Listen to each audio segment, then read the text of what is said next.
찬송으로 보답할 수 없는 그 사랑 주님께 영광 할렐루야. 형제 자매 모두 함께 모여 찬송해 주님께 영광 할렐루야. 다시 한 번 더 찬송으로 보답할 수 없는 그 사랑 주님께 영광 할렐루야. 형제 자매 모두 함께 모여 찬송해 주님께 영광 할렐루야. 하나님의 자녀여 크게 찬송 부르며 밝고 거룩한 길로 기쁨으로 나아가 주의 보좌 앞으로 속히 들어가겠네. 주님께 영광 할렐루야. 다음에 우리 2절과 3절로 계속해서 찬양하면서 나아가십시다. 우리 받은 주님 은혜 한량 없도다. 주님께 영광 할렐루야. 찬송 부르면서 천국 가겠네. 주님께 영광 할렐루야. 잠시 후에 우리 모두 주를 보겠네. 주님께 영광 할렐루야. 영광스런 보좌 위에 거룩하신 주 주님께 영광 할렐루야. 하나님의 자녀여 크게 찬송 부르며 밝고 거룩한 길로 기쁨으로 나아가 주의 보좌 앞으로 깊이 들어가겠네. 주님께 영광 할렐루야. 하나님의 자녀여 크게 찬송 부르며 밝고 거룩한 길로 기쁨으로 나아가 주의 보좌 앞으로 속히 들어가겠네. 주님께 영광 할렐루야. 만국 백성 천국에서 소리 높여서 주님께 영광 할렐루야. 공로 찬양하겠네. 주님께 영광 할렐루야. 하나님의 자녀여 크게 찬송 부르며 밝고 거룩한 길로 기쁨으로 나아가 주의 보좌 앞으로 속히 들어가겠네. 주님께 영광 할렐루야. 우리 마지막으로요.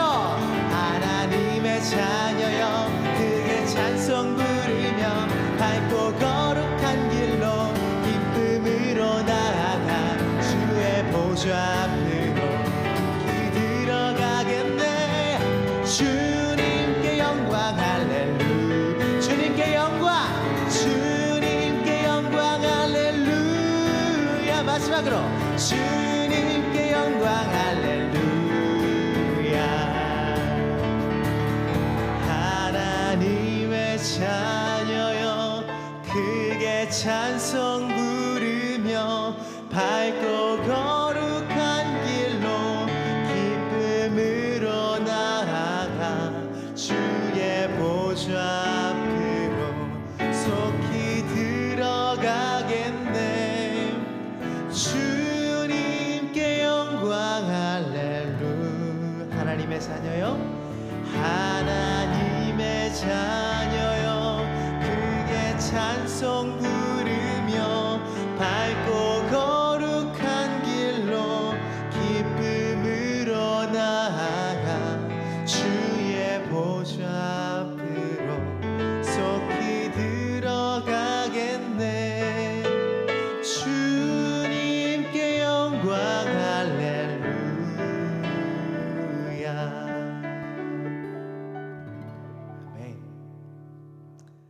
예수님이 초막절 이후에 또 계속해서 말씀을 가르치고 계십니다. 사람들이 예수님을 찾아서 사방에서 왔습니다. 소문을 들었어요. 소문을 듣고 막 옵니다. 근데 사람들이 많으니까 저마다 예수님 어디 계시대? 저쪽에 계시대. 우리 가보자. 이렇게 해서 사람들이 모여옵니다. 그냥 그렇게 호기심에서 몰려온 사람들도 많았지만 이제 시간이 지날수록 이제 예수님이 5천 명도 먹이셨고 예수님이 이런저런 이적들을 행하시니까 지금이야말로 우리 이스라엘이 독립할 때다 하고서 독립을 준비하면서 로마의 압제로부터 우리가 독립해야 되겠다, 이런 사람들이 모이기 시작합니다. 사람들이 이렇게 많이 모이는 거, 오늘날로 하면 유명한 연예인 누가 이렇게 가면은 막 학생들이랑 그 팬들이 막 따라가는 거, 그런 느낌하고 조금은 다르겠지만 어쨌든 이렇게 계속해서 모여다니는 겁니다. 어떻게 보면 쉴 시간도 없으세요. 이 당시는 어떻게 보면 참 사람들을 피하여서 쉴 만한 공간도 많지 않았어요. 그래서 참으로 쉽지 않은 것입니다. 어떻게 보면 우리 같으면 사람들이 계속 그렇게 쫓아오고 막 피곤하면 이제 제발 좀 그만 가라고 막 그러고 싶은 마음도 들 텐데, 예수님은 이것을 오히려 가르치시는 계기로 사용하십니다. 그러면서 예수님께서 마지막 때 예수님이 죽으실 것을 이제 살짝 이야기하기 시작하십니다. 다시 이르시되 내가 가리니 너희가 나를 찾다가 너희 죄 가운데 죽겠고 내가 가는 곳에는 너희가 오지 못하리라. 내가 가는 곳에는 너희가 오지 못하리라, 이 말씀을 듣고 사람들이 또 수군되기 시작합니다. 아니, 살아있는 동안에 이 이스라엘에 어디를 가시길래 우리가 가지 못한다 할까? 혹시 저 해외로 가나? 요 앞에 장에 보면 저 이방인의 헬라인의 동네로 가시나? 그러면 우리가 못 찾을 텐데 그 얘기를 하시는 건가? 사람들이 얘기를 하다가 오늘은 어디까지 얘기하느냐면 예수님이 우리가 못 간다고 하니까 거기는 죽으실 때 돼야만 우리가 못 따라갈 텐데 정말 그걸 말씀하시는 건가?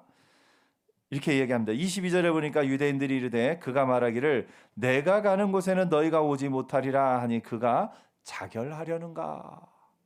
그러니까 살아계신 동안에는 우리가 못 갈 곳이 없는데 왜 못 간다고 그럴까? 혹시 죽으려고 그러시는 건가? 우리가 막 모여서 왕 삼으려고 하고 이렇게 하니까 그걸 힘들어 하시는 건가? 이렇게 생각을 했던 것 같습니다. 근데 그들의 이 생각 가운데는 중요한 것을 놓치고 있어요. 뭐냐면 예수님이 하나님이신 것을, 예수님이 메시아이신 것을 놓치고 있으니까 이런 얘기가 나오는 겁니다. 죽으시려고 그러나? 하나님이신 예수님은 죽으실 수가 없는 거죠.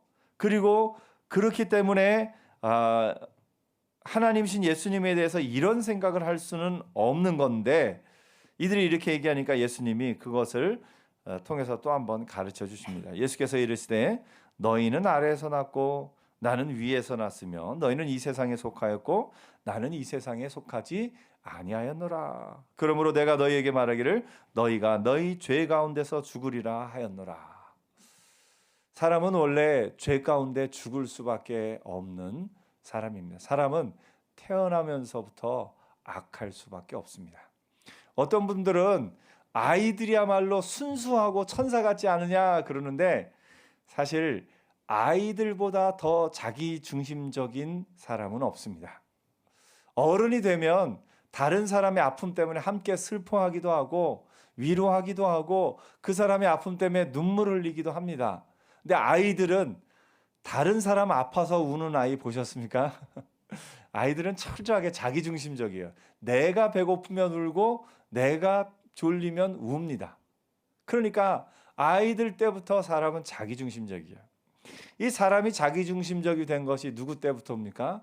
아담과 하와 때부터입니다. 제가 자주 말씀드립니다만 아담과 하와가 선악과를 먹기 전에, 선악과를 먹은 이후에 아담과 하와의 가장 큰 변화가 뭡니까? 내가 보니까입니다. 아담과 하와가 선악과를 먹기 전에 창세기 1장에 제일 많이 나온 말씀이 뭐라고요? 하나님 보시기에 좋았더라. 그러니까 아담과 하와의 기준은 누구 기준이었어요? 하나님 기준이었어요.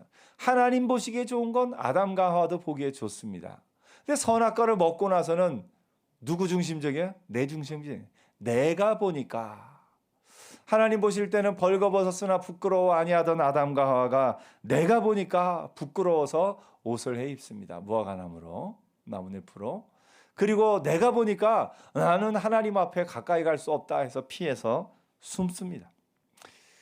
그 자녀 가인이 아벨을 죽인 건 아벨이 정말 잘못해서입니까? 가인의 마음에 안 들었습니까? 가인의 마음에 안 들어서요. 지금 우리가 누군가를 미워하는 건 정말 그 사람이 누가 봐도 잘못해서 그럽니까? 내 마음에 안 들어서 그렇습니까? 내 마음에 안 들어서 그래요. 사람은 저마다 자기 기준으로 살아갑니다. 이 자기의 죄악된 본성 가운데 살아갑니다. 어렸을 때 자기 본성 가운데 살아가던 사람이 조금 어른이 돼간다는 건 뭐냐면 내 기준이 아니라 사회의 기준에 맞는 삶을 살아가는 게 어른이 돼가는 과정입니다. 나는 지금 놀고 싶은데 이 사회에서는 내가 노는 게 아니라 일해야 먹고 살 수 있는 어떤 그런 기준이 있으니까 그 기준에 맞춰 살아가는 게 어른이 돼가는 거예요. 내 본성대로만 사는 게 아니라 사회적 기준에 맞게 살아가는 게 어른이 돼가는 건데 이 어른보다 위가 뭐냐? 믿음의 사람이죠. 믿음의 사람은 사회적 기준을 넘어서서 누구 기준으로요? 하나님 기준으로 사는 사람이 믿음의 기준입니다. 여러분이 하나님의 기준으로 생각하고 있는지 다시 한번 점검해 보겠습니다. 여러분 아름다운 사람입니까? 아멘. 예. 하나님이 여러분을 뭐라고 하셔요? 보배롭고 존귀하게 여긴다 하셨어요. 옆에 다시 한번 얘기해 주세요. 보배롭고 존귀한 분이 여기 계시네요. 아멘. 그 하나님이 우리를 보배롭고 존귀하게 여기시면 나도 그렇게 여길 수 있는 게 믿음의 눈이에요. 근데 우리는 내 기준으로 나를 봐요. 내 기준으로 나를 보면 나는 이게 부족하고 저게 부족하고 오늘 또 실수하고 또 연약하네 하고서 그 기준으로 봅니다. 하나님 기준으로 보면 내가 보배롭고 존귀한 걸 깨닫게 되는 거죠. 사람 기준으로 보면요 비교하게 됩니다. 비교해요. 하나님 기준으로 보면 비교하지 않아요. 여러분 하나님이 우리에게 우리를 비교해서 다른 사람보다 조금 낫기 때문에 우리를 구원해 주셨습니까? 아니요. 우리가 특별하고 한 사람 한 사람을 귀하게 여기기 때문에 구원해 주신 겁니다. 네가 다른 사람보다 착하게 살아서 내가 너를 구원한다? 아닙니다. 그냥 전적인 은혜예요. 지금도 하나님은 여러분을 너는 저 사람보다 신앙생활 잘하네, 헌금을 많이 내네, 적게 내네 비교하지 않으셔요. 하나님은 우리가 하나님 앞에서 가진 그 마음 자체를 다 귀하게 여기셔요. 그러므로 하나님의 기준으로 사는 우리도 뭘 하지 말아야 됩니까? 비교하지 않는 은혜 있기를 축복합니다. 사람이 참 불행해지는 건 비교하면 불행해집니다. 내가 내 자신이 지금 먹고 자고 할 수 있는 집이 있는 게 참 좋은 거 그렇게 감사해요. 근데 옆집 내가 아는 누구네 집은 큰 집에 사는데 그 생각을 하면 굉장히 또 마음이 힘들어집니다. 그냥 내가 지금 땀 흘려서 수고해서 얻은 소득으로 먹고 사는 게 참 감사한데 저 옆에 집은 놀러 다니고 SNS 보니까 어디 갔다 오고 그거를 비교하면 마음이 힘들어지는 겁니다. 비교를 버리고 절대의식을 갖는 은혜 있기를 축복합니다. 비교하는 마음이 아니라 하나님이 내게 주신 것을 볼 수 있는 마음이 이게 절대의식인 거예요. 그래서 하나님이 우리를 비교하지 않듯이 우리도 비교하지 않고 사는 은혜 있기를 축복합니다. 사람의 본성은 비교하게 돼 있어요. 가인이 그냥 혼자서 예배 드렸으면 어떻게 했을까? 제사 드렸으면 하나님이 제사 받으시면 받으셨네. 안 받으셨으면 왜 안 받으셨을까? 혼자서 제사 드렸으면 그랬을 거예요. 근데 문제는 가인의 옆에 누가 있었어요? 아벨이 있었어요. 그러니까 가인이 마음이 상해가지고 아벨을 죽이게 된 겁니다. 비교하는 마음은요 옆에 사람을 죽이는 마음까지 드는 게 이게 비교하는 마음입니다. 특별히 우리나라는 다른 나라보다 비교하는 마음이 좀 센 편이에요. 어떤 미국에서 살다 온 분이 우리나라 와서 TV를 이렇게 보다가 아니 대한민국 광고에는 왜 이렇게 세계 최초, 세계 최고, 뭐 1등 이런 광고가 왜 이렇게 많이 나오냐고. 그냥 이 제품이 좋으면 이 제품이 좋다 그걸 광고하면 되는데 굳이 최초, 최고, 1등 이런 말을 많이 쓰는 게 자꾸 비교하기 때문에 그렇습니다. 비교에 의한 것이 아니라 그것이 좋은 걸 얘기해 주면 될 텐데 이렇게 얘기하시는 것을 좀 들은 기억이 있습니다. 물론 비교가 전혀 없지는 못하겠지만 우리의 삶에 다른 사람과 비교하는 걸 다 버리는 은혜 있기를 축복합니다. 비교하는 것만 버려도 우리의 마음이 참 행복해질 수 있어요.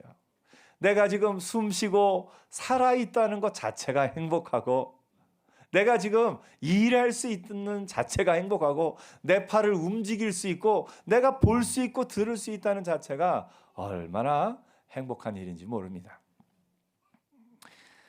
너희가 너희 죄 가운데 죽으리라 하는 그 말씀 가운데 사람이 다 자기 본성 가운데 자기 욕심 가운데 그 죄악 가운데 죽을 수밖에 없는 그런 우리입니다. 태어나면서부터 자기중심적이고 크면서 이런저런 일로 자기중심적인 것이 조금 사라지기는 했지만 자기중심적인 것을 커서도 못 버리는 사람도 있긴 해요. 어른이 됐는데도 철저하게 자기중심적인 사람들이 있습니다. 좀 안타깝죠. 그걸 어른 아이라고 불러야 되나요? 어른이 되고 나면 자기중심적인 걸 좀 버리고 옆에 사람이 아파하는 걸 같이 아파하기도 하고 옆에 사람이 기뻐하는 걸 같이 기뻐하기도 하고 그런 것을 느끼면서 어른이 돼가는 거죠. 더 나아가서는 옆에 사람을 보면서 하나님의 마음으로 한 사람 한 사람을 보는 게 우리 믿음이 성숙해가는 과정이지 않습니까? 여러분 부탁드립니다. 목사인 저를 다른 목사님하고 비교하지 말아주세요. 그냥 저는 접니다. 저도 성도님들 한 분 한 분을 볼 때 옆에 성도님하고 비교하지 않습니다. 제가 어려서부터 제가 저희 아이들 키우면서부터 아이들을 비교하지 않으려고 야 첫째는 하는데 둘째는 왜 못하니? 둘째도 하는데 첫째 너는 왜 못하니? 이런 말을 거의 해본 적이 없어요. 그냥 첫째는 첫째대로 귀하고 둘째는 둘째대로 귀하고 셋째는 셋째대로 귀하고 성도님들 한 분 한 분을 볼 때마다 권사님은 집사님은 이것이 귀하고 이것을 내가 배워야 되고 한 분 한 분을 볼 때마다 그 귀한 것이 먼저 보이지 비교하는 마음은 지금은 제가 이제 습관이 돼서 비교하는 마음이 거의 없습니다. 오늘 여러분 비교만 버려도 참 믿음이 성숙해 갑니다. 여러분 하나님 앞에서 비교하는 마음을 버리고 하나님이 이미 내게 주신 것을 기뻐하며 감사하며 사는 은혜 있기를 축복합니다. 사람은 죄악 가운데 죽습니다. 자기중심적이고 자기 욕심 가운데 그 죄악 가운데 죽을 수밖에 없는 것이 사람입니다. 근데 예수님이 뭐라고 말씀하시냐면 내가 너희에게 말하기를 너희가 너희 죄 가운데 죽으리라 하였노라. 너희가 만일 내가 그인 줄 믿지 아니하면 너희 죄 가운데서 죽으리라. 죄 가운데 죽지 않는 딱 하나의 길이 있는데 예수님이 그인 줄 아는 겁니다. 다시 말해서 예수님이 메시아이신 걸 아는 겁니다. 예수님이 하나님의 아들이신 것을 아는 겁니다. 예수님을 아는 게 기독교 신앙의 핵심입니다. 어떤 분은 하나님을 믿는 것이 기독교 신앙의 또 중요한 부분이다 이야기를 하지만 하나님을 믿는 거는요 놀랍게 성경에 보니까 귀신들도 하나님을 안대요. 귀신들도 알아요. 예수 안 믿는 교회 안 다니는 사람들도 하나님에 대해서는 알아요. 그냥 하늘이 두렵지 않느냐 이런 말부터 시작해서 하나님에 대해서 정확하게는 몰라도 뭔가 이제 이렇게 온 천하를 만들고 창조한 누군가가 하늘이 있다라는 그런 막연한 개념은 사람에게는 있습니다. 그래서 하나님을 알 만한 것이 사람의 마음에 있기 때문에 그런 모든 것들이 있습니다. 근데 그 가운데서 하나님을 이 알만한 것이 그 마음 가운데 있는데 하나님만 아는 것이 아니라 그 하나님의 사랑이 무엇인지를 아는 것이 예수님을 아는 거예요. 그 하나님이 여러분 한 사람 한 사람을 사랑하시고 여러분 한 사람 한 사람을 하나님 곁에 데려가기를 원하셔요. 여러분 한 사람 한 사람을 죽음 이후에 하나님 곁에서 그 천국에서 같이 살게 하기를 원하시는데 사람의 죄악 가운데서는 그렇게 할 수가 없어요. 그래서 하나님이 이 땅에 누구를 보내신 거예요? 예수님을 보내셨죠. 예수님을 통해서 십자가에 달려 죽으심으로 말미암아 우리의 모든 죄의 값을 대신 치러 주셨어요. 그래서 우리는 죄가 없는 사람이 된 겁니다. 어떤 죄가 없어요? 심판받을 죄가 없는 겁니다. 우리도 여전히 이 땅에 살면서 우리는 죄가 있죠. 여전히 실수하고 여전히 허물이 있고 잘못이 있지만 무슨 죄가 없어요? 심판받을 죄가 없는 거예요. 왜냐하면 죄에 대한 심판을 누가 당하셨기 때문에? 예수님이 당하셨기 때문에. 그래서 우리는 담대하게 나는 죄가 없는, 어떤 죄가요? 심판받을 죄가 없는 사람입니다 고백하면서 살아가는 겁니다. 예수님이 메시아이신 것을, 예수님이 하나님의 아들이신 것을 아는 것이 기독교 신앙의 핵심인 것을 보게 됩니다. 오늘 이 자리에 있는 저와 여러분, 예수님 믿으시죠? 아멘. 그게 핵심입니다. 우리 사도신경 늘 고백하는 그 핵심 내용이 뭐예요? 예수님이에요. 예수님. 사도신경 전체 내용의 핵심이 하나님이 예수님을 보내셨고 그 예수님으로 말미암아 우리가 구원을 얻게 됐다는 것이 사도신경의 핵심인 것을 봅니다. 예수님이 그렇게 얘기하시니까 사람들이 묻습니다. 그들이 말하되 내가 누구냐? 당신은 누구십니까? 이게 예수님이 누구신지를 모르기 때문에 한 번 더 물어보는 겁니다. 내가 누구냐? 당신이 누구십니까? 당신이 정말 메시아이십니까? 라는 그 물음이 여기 포함되어 있어요. 직접 듣고 싶습니다. 사실은 물어볼 때는 이미 아는 거예요. 물어볼 때는 이미 아는 거예요. 어느 학생이 와서 목사님 제가 컨닝 해야 될까요? 말아야 될까요? 그러면 뭘 아는 거예요? 컨닝하면 안 된다는 걸 아는 거예요. 근데 컨닝을 안 할 그런 마음에 힘이 없으니까 뭔가를 답을 좀 듣고 싶은 거예요. 뭔가를 답을 듣고 싶다는 건 내가 이게 뭔가가 문제가 있다는 걸 아는 겁니다. 이 사람들이 당신은 누구십니까? 라는 물음 가운데 지금까지 예수님이 베푸신 이적들을 보면 틀림없이 메시아이신데 차마 그걸 말은 못하고 제대로 알지는 못하고 한 번 더 물어보는 겁니다. 예수님이 내가 메시아다 이렇게 답을 속 시원하게 해주시면 좋을 텐데, 혹은 이걸 물어보는 사람들의 마음 가운데는 또 나쁜 마음도 있어요.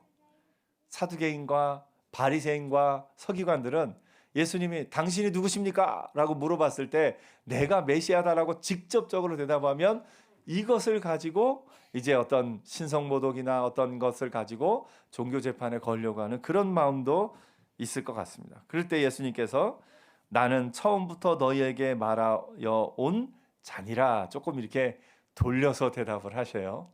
예. 근데 아는 사람은 분명히 아는 거죠. 예수님에게 당신이 누구십니까? 물었던 이 사람들을 보면서 오늘 우리도 한번 물어봤으면 좋겠습니다. 여러분의 마음에 예수님은 누구십니까? 여러분은 예수님을 어떤 분으로 받아들이고 있습니까? 예수님을 교회에 나올 때만 예수님, 내 삶을 살아가는 동안에는 예수님은 나하고 상관없는 분, 혹시 그렇게 생각하고 있지는 않습니까? 예수님이 정말 나의 구원자시오, 나의 주인이 되신다는 것을 믿는 믿음이 있다면 여러분에게 예수님은 누구십니까? 내 삶 속에서, 내가 일하는 가운데서도, 내가 밥을 짓는 가운데서도, 내가 하루하루를 아침에 깨고 저녁에 누울 때까지 살아가는 동안에 예수님은 나의 주인이십니다. 예수님은 나의 삶의 유일한 이유시고 예수님은 나의 삶의 목적이십니다라고 고백할 수 있어야 되는데, 한번 여러분 생각해 보세요. 예수님은 나에게 어떤 분이신가? 예수님은 나에게 어떤 분이신가? 주일날 예배에 올 때만 생각나는 분이신가?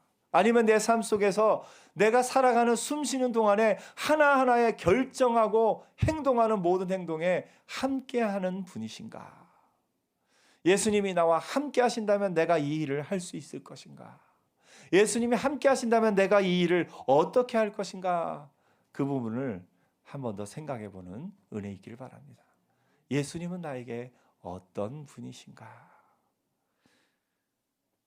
그들이 예수님에 대해서 당신이 누구십니까? 라고 물어본 것처럼 우리도 오늘 예수님은 나에게 어떤 분이신가? 한 번 더 생각하고 그 답을 내가 가지고 살아야 할 필요가 있습니다. 더 나아가서 예수님은 나에게 어떤 분이십니까? 하는 걸 넘어서서 이제는 나는 누구인가? 누군가 여러분에게 당신은 누구십니까? 라고 물어보면 뭐라고 답하시겠습니까? 저는 보통은 이름을 먼저 얘기했죠. 저는 누구누구입니다. 내 이름을 이야기하겠죠. 그리고 나서 또 나의 위치를 얘기할 겁니다. 나는 누구누구 엄마입니다. 누구누구 아빠입니다. 혹은 누구의 남편입니다. 누구의 아내입니다. 혹은 직장에서 나는 무슨 일을 하고 있습니다. 하면서 나를 소개하는 여러 가지들이 있을 겁니다. 혹은 나이도 있죠. 나는 몇 살이고 무슨 일을 하고 있고 이런 여러 가지 가운데 나는 누구인가에 대한 답을 하나님 앞에서 한번 답을 우리가 갖고 살아야 할 줄로 압니다. 하나님 앞에서 여러분은 누구십니까? 하나님이 나를 향한 하나님의 뜻과 하나님의 계획이 있을 터인데 내가 그것을 몰랐을 때는 내 본성대로 내 마음대로 살았었지만 이제 내가 하나님 앞에서 어떤 사람으로 살아야 하는가 하는 것을 우리가 생각해 볼 필요가 있습니다. 하나님 앞에서 나는 누구인가? 옆에 한번 물어보세요. 당신은 누구십니까? 한 번 더 물어보세요. 당신의 정체가 무엇입니까? 나의 정체는 하나님의 부름받은 사람입니다. 나의 정체는 성도입니다. 저는 교회 내 여러 직분보다 성도라는 이름 참 좋아합니다. 저도 성도입니다, 여러분. 예, 성도는 뭐냐면 거룩한 무리라는 거예요. 거룩한 무리. 그래서 성도라는 이름이 모든 그리스도인에게 가장 좋은 이름이에요. 교회 내에서 어떤 직분에 따라서 집사, 권사, 장로가 있고 집사, 권사, 장로가 아닌 사람을 성도라 부르나? 그것이 아니라 모든 사람은 다 성도입니다. 거룩한 무리예요. 하나님의 백성으로 거룩한 사람으로서의 우리의 이름이 첫 번째입니다. 성도입니다. 옆에 한번 자기를 소개해 주세요. 저는 성도입니다. 아멘. 예. 하나님의 뜻 안에서 부름받은 거룩한 사람이 성도입니다. 그게 우리의 기본적인 당신이 누구십니까? 예, 저는 성도입니다. 저는 예수 안에서 거룩하여진 사람입니다. 여러분 거룩한 사람 맞습니까? 예. 거룩한 사람은요. 거룩한 일을 행해야 거룩한 사람이 되는 건 아닙니다. 거룩한 사람은요. 그 존재 자체가 거룩한 거예요. 하나님이 택하셔서 우리는 내가 스스로 거룩해질 수 있다고 사람이 착각하는데 내가 이런 일을 잘하고 저런 일을 잘하고 어떤 일을 잘해도 나는 거룩한 사람이 내 스스로는 될 수가 없습니다. 내가 거룩한 사람이 된 거는요. 예수님 때문입니다.